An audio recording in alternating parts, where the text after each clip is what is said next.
अध्यक्ष महोदय, सन्माननीय सदस्य राऊत साहेबांनी जो प्रश्न उपस्थित केला त्यातलं एक उत्तर मी अगोदर दिले, पुन्हा सांगतो की 11 फेब्रुवारी 2026 चा जो शासन निर्णय त्याप्रमाणे आपण मार्गदर्शक सूचना दिल्या।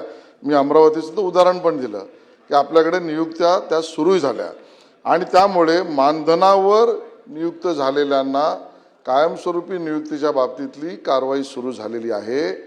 त्याला मी रिव्ह्यू करण्यासाठी माहिती घेण्यासाठी तोडसम साहेबांनी पण उपस्थित केलेल्या मुद्द्यानुसार मी सांगतो की दर 3 महिन्यात आम्ही याचा रिव्ह्यू घेऊ, कारण वेगवेगळ्या विभागाची वेगवेगळ्या कॅटेगरीची पदं आहेत, त्यामुळे दर 3 महिन्यात ती भरली जात आहेत ना याचा आपण रिव्ह्यू सुद्धा घेऊ। आता इतर संवर्गातील म्हणजे 16-17 पैकी 11ची झाली, 6चं काय?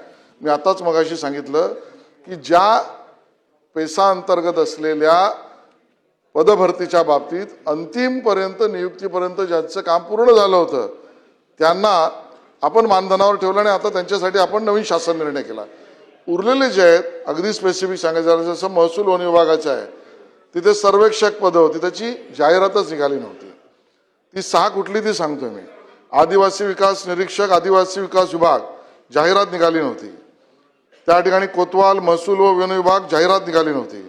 वन अन्वेषक महसूल व वन विभाग, जाहिरात निघाली नव्हती। स्वयंपाकी आदिवासी विभाग हे पदच डेट झालं आहे। प्रयोगशाळा परिचर आदिवासी विभाग, जाहिरात निघाली नव्हती।